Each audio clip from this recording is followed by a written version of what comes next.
2038-39 सालतिर काठमाडौँको विप्लवी पुस्तकालयमा नेपालका वरिष्ठ लेखकहरूको एउटा भेला भएको थियो।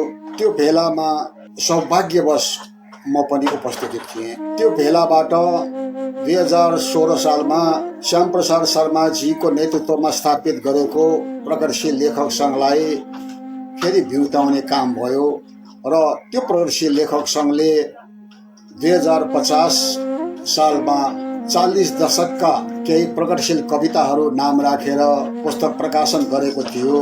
त्यो पुस्तकमा मेरो कविता थियो वा थिएन त्यो मलाई पनि थाहा भएन, तर संयोगले पुस्तक हात पारे। त्यसमा परेको कविता मसँग सङ्ग्रहित र सङ्कलित नभएको हुनाले त्यसलाई सार्वजनिकरण गर्नु, पस्काउनु वाञ्छनीय ठानेर म कविता वाचन गर्न गइरहेको छु। 2050 सालमा प्रकाशित भएको मेरो कविता सगरमाथालाई वैशाखी चाहिएको छैन। बस्ती तातिन लागेको छ, बस्ती तातिन लागेको छ, सडकमा अब चिसो पानी खन्याउनु पर्दैन। रक्तले माटो उर्वर बनिसकेको छ, काँडा रोपेर वृक्षारोपणको भाषण सुनाउनु पर्दैन। सडक अझै कच्ची छ, सडक अझै कच्ची छ, सडकमा बेलगाम घोडा कुदाउन पाइँदैन। साबुन पानीले रक्त मेटेर यहाँ कुनै जननायकको शालिग बनाउनु पनि जरुरी भएको छैन।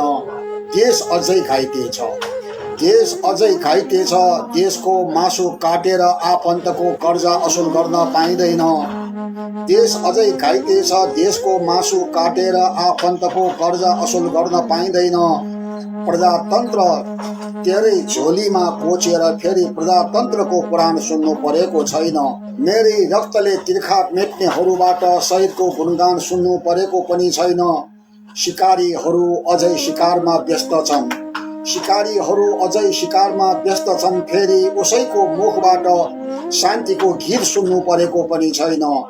झोला रितो भए जुलुस आउँछ, झोला रितो भए जुलुस आउँछ, मासु धितो राखेर भिखको लागि कसैसँग झोला थाप्न परेको छैन।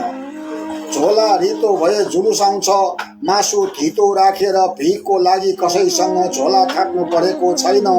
मान्छे हो नाङ्गो खुट्टाले हिँड्न सक्छ, मान्छे हो नाङ्गो खुट्टाले हिँड्न सक्छ, जुत्ताको आशा सुन पनि चाहिएको छैन। सगरमाथा हो ऊ आफै उभिन सक्छ, सगरमाथा हो ऊ आफै उभिन सक्छ, उसलाई कसैको वैशाखी चाहिएको छैन। सगरमाथा हो ऊ आफै उभिन सक्छ, उसलाई कसैको वैशाखी चाहिएको छैन, उसलाई कसैको वैशाखी चाहिएको छैन, उसलाई कसैको वैशाखी चाहिएको छैन। धन्यवाद। Newa YouTube, Newa YouTube.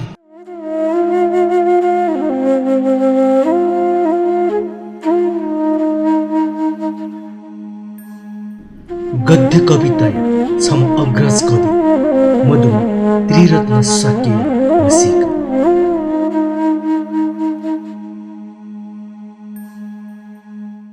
गद्य कविता छम अग्रज कवि लिसे नेपाल भाषा ख्यय छम सशक्तम नेलुवा त्रिरत्न साक्य नेपाल सम्बत 1145 पोहेलागा अष्टमी बुधबा बहनी आकाशका हृदय घाट जुया मन्त वेक मदया नेपाल भाषा खेले तरङ्गु छेती जुगुदु त्रिरत्न साक्य बौद्ध सङ्घ खोपया नाय वो बौद्ध शैक्षिक प्रतिष्ठानीय सल्लाहकार परिषदीय दुज नख नेपाल भाषा एकाडेमिया न दुज जुयादिम भाजु साक्य मसिका थुक ठाउँ नेवा सांस्कृतिक ज्ञान कोसे नेथना तगुदु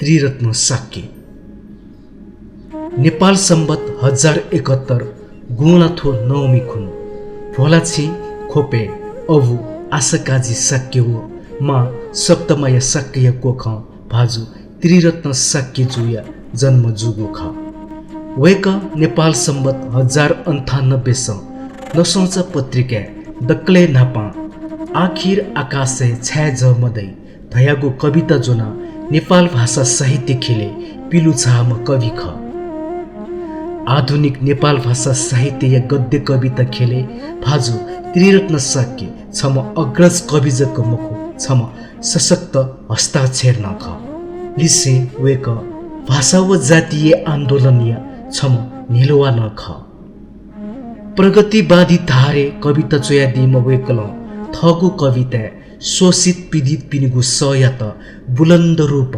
थ्वेका वया चुना दिएको दु विराट नेपाल भाषा साहित्य सम्मेलन गुथिया थायाको रूपे 30 लाख दना चुना दिम वेक तडटक तकोहे नायो सचिव जुया जाइना दिएको दु वेक नेपाल भाषा एकाडेमिया दुजन ख वेकया कविता सफु सुङ्गु पिदेने थुङ्कुको दु गुगु थुक थान्तु नेलो पाचिने मफुगु विश्वास नेपाल सम्बत 1109 पिदङ्गु ख जङ्ग बहादुर या सन नेपाल सम्बत 1131 पिदङ्गु ख अले इवजी नेपाल सम्बत 1141 पिदङ्गु ख शोषित पीडित जनताय पक्षे उमिगु हक हित्या निम्ति सतैमवो उमिगु शक्तिप्रति विश्वासैम कवि त्रिरत्न साक्की वर्तमान प्रति न्याको है असन्तोष पोंकेगु यास वेक कनेय भविष्य प्रति धासा उली हे आशावादी म कवि ख